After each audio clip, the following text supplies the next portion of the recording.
Have you ever looked at a beautiful landscape and wondered, gosh, how the heck does one get to be a landscape designer and get to do that sort of thing?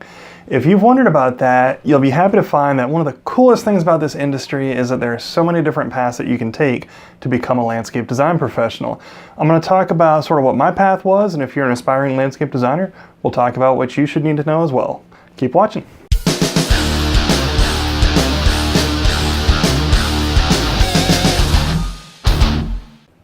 Hi, I'm Dave Marciniak, landscape designer and owner of Revolutionary Gardens, and today let's talk about how you become a landscape designer and also what makes you a good landscape designer. So there's two main ways that you can kind of come up and become a designer, and the first is the education route. So you go to college, you study landscape architecture or horticulture, landscape design, landscape construction, turf grass management, plant sciences, any of those. And from there you get a good foundation and you can then step into an entry-level job and kind of go from there designing great landscapes. That's one way to do it. It's not how I did it.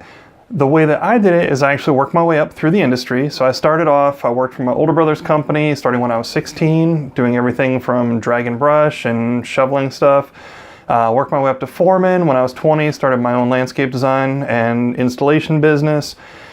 After that, moved back east, worked with my brother a little bit more. Decided that wasn't for me, bounced around the country a little bit, worked in California, worked in Arizona, met my wife in Arizona, we got married, and when she got hired out here in Virginia, we moved out here. I worked for a great little design build firm for about 3 years, and then 2008 happened. And as happened to a lot of people in my industry, I lost my job and I was stuck. I had a conundrum. I can keep doing what I'm doing, but I can't get paid for it, so I may as well do it for myself and see if I can make money doing it that way. So it's been 8 years I've managed to stay in business, and I think it's because I'm doing a few things right. My spaces work. What I'm doing is buildable, and it all makes sense. My contractors like working with me. My plant selections work. And all of that is not a result of genius or anything like that. It's hard work and it's an investment of time and practice. So we're going to talk about some different things that you can do if you're interested in being a landscape designer, and things that you can do that will really kind of help you up your game. Now, obviously, these are what's worked for me, so your mileage may vary, but let's start by talking about working with plants. Really kind of get your hands dirty, work with plants, and here's why. Designers who design just strictly from what's in the book or what's on the plant tag, things like that, what they look up on the internet, they're not going to understand the nuances of how that plant grows in their area, what works, what doesn't. Looking past the camera at my neighbor's boxwood right now, there's some varieties of boxwood that do really well in Virginia, there's others that don't. All this stuff you don't know unless you really kind of get in there and get your hands dirty and play with plant material. So that may mean gardening if you've got a yard, that may mean working for a landscape company and really getting that experience. If you've got economic reasons or health reasons, things like that, why you can't actually get out there in the field and do the work, then what you may want to look into doing is if there's a public garden, if there's something like that near you, go down there and just, every month kind of observe a select group of plants, kind of see how they grow, see how they're shaped, see how they're taken care of, see what issues they have, and you can track that and you can really kind of look at some stuff. You can, track that in PlantsMap if you want to, if that's something that'll make it a little bit easier for you to understand. And we'll have another video about PlantsMap later because I think it's a really cool tool, but you can check it out, go to that address there. Some neat stuff after the video though. So second, take some interior design classes. And again, this is what worked for me, but I think part of what's made me a good designer is understanding space planning really, really well. How many patios have you gone to where you're like, gosh, wow, that is just huge. Nobody's ever gonna need that much space. Or on the other hand, how many times have you gone to somebody's house and you go to push your chair back out of the table and you just about go right off the patio? There are certain things that from the interior design world that translate over. How much space you need around a table, how much space you need in an outdoor kitchen, circulation, flow, moving from one spot to another. And of course, if somebody's got a particular architectural style to their house, understanding architectural styles, furniture styles, architectural elements, things like that are super, super important and can help you be a better designer. Now, also take some construction classes. So I took a class, sounds boring and dry. It was, I don't know, Building Materials and Methods 101 or something. Fantastic class, because the thing is, while I'm not a builder, what do I deal with every single day? I deal with concrete, I deal with wood, I deal with metal. Yeah, there were certain things that I learned that I'm never going to use in my career, Will I ever build a glass curtain wall, or will I ever be doing the, 3-story foundation for a skyscraper? Absolutely not, but it's kind of cool to know how that stuff works. And more importantly, I understand my materials, what their limitations are, what their strengths are, and I can make sure that everything goes together and it works. And going along with that, build stuff. I can't emphasize the importance of building stuff yourself to kind of understand how it works. And again, this is something where if you have an opportunity to work on a crew for a landscape company, you're going to be miles and miles ahead of other designers. So like I said, my background, I came up through the field, and we did some stuff, did pavers and dry fit walls and timber walls and things like that in New England. But in New England, it was very, very siloed. Like, landscape companies did this, and then you got to a certain point and you subbed it out to a mason, or you subbed it out to some other contractor. Then I moved to California, and in California, you do everything. So it was awesome because I learned how to do masonry, I learned how to do concrete finishing, I learned how to do electrical, irrigation.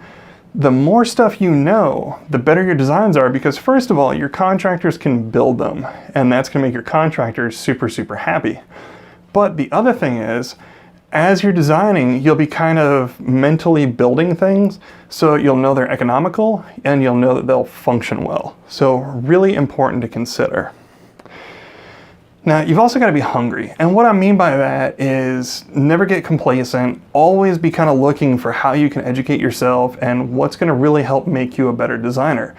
Let's say you're walking the dog around the neighborhood and you see a landscape that you're like, oh my gosh, that is awful. I hate that. Don't just hate it and walk on by. Stop for a minute, the dog will find something to sniff, she'll be fine, and really kind of analyze, why do I hate this? What is this that is just not sitting well with me?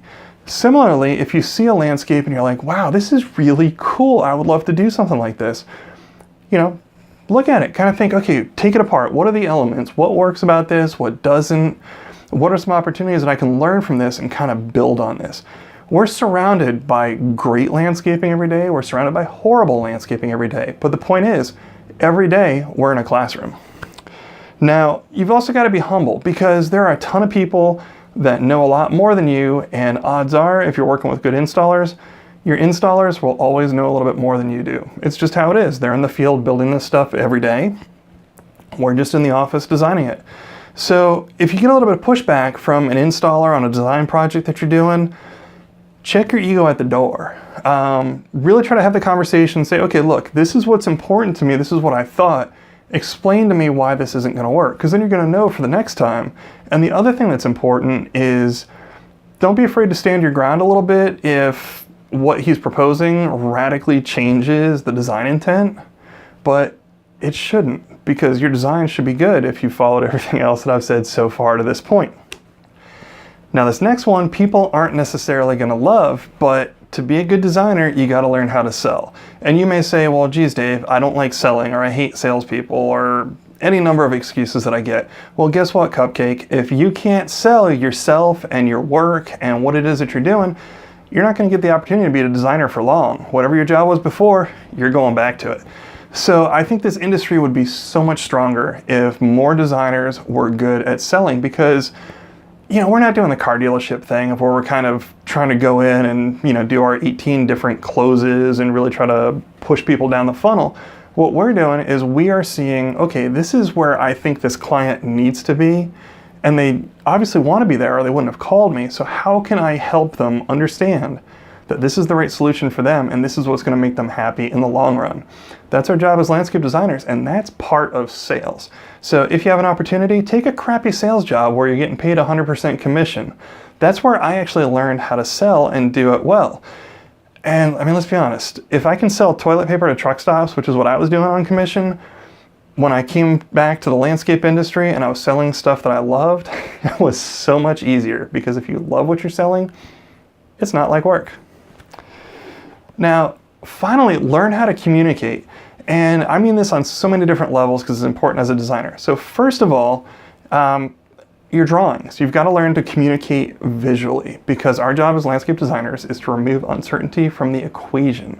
And how do we do that? We do that with our drawings. And the cool thing is, it's 2016. Even if you suck at drawing, if you have no artistic talent whatsoever, but you're able to visualize what's going on in that landscape, there are CAD programs, you can sub drafting out to different people, there's so many different ways to do it. But as part of that process of letting that customer feel comfortable, you've got to be able to communicate something on paper in a drawing to get them there. Now, written communication is also important, and I'm not talking about term papers, formal stuff, but I guarantee you're going to be sending a gazillion emails a week. I've got an inbox sitting totally full that I got to go through today. But also, in terms of promoting your business, what if you want to do a column for the paper? Or what if you want to do a blog? I've got over 500 posts on my blog, and it does a wonderful job of communicating to people what's important to me and helping me sell my business. And third, speaking. Not everybody loves public speaking, but you should. And here's why. The more opportunities that you get to get up in front of people and kind of explain succinctly what it is that you do, the better able you are to really show people why you bring value to the equation. And that's what we want to do as designers. We want to show how valuable we are and how important we can be to our clients. Now, I can usually tell which designers have done all this stuff and which designers have decided that they just want to kind of take a shortcut and jump ahead and try to be the design rock star right off the bat. So if you really want to kind of be a well-developed designer and be able to serve your clients really well, which is, again, it should be our goal to serve our clients as well as we can, these are some great steps and some things that you should consider. I'm Dave Marciniak with Revolutionary Gardens. I really hope you enjoyed this. Please go ahead, give me a thumbs up. If you have any questions about the design process, becoming a landscape designer, leave them in the comments and go ahead and subscribe. I got more videos like this coming. Until next time, get outside and play.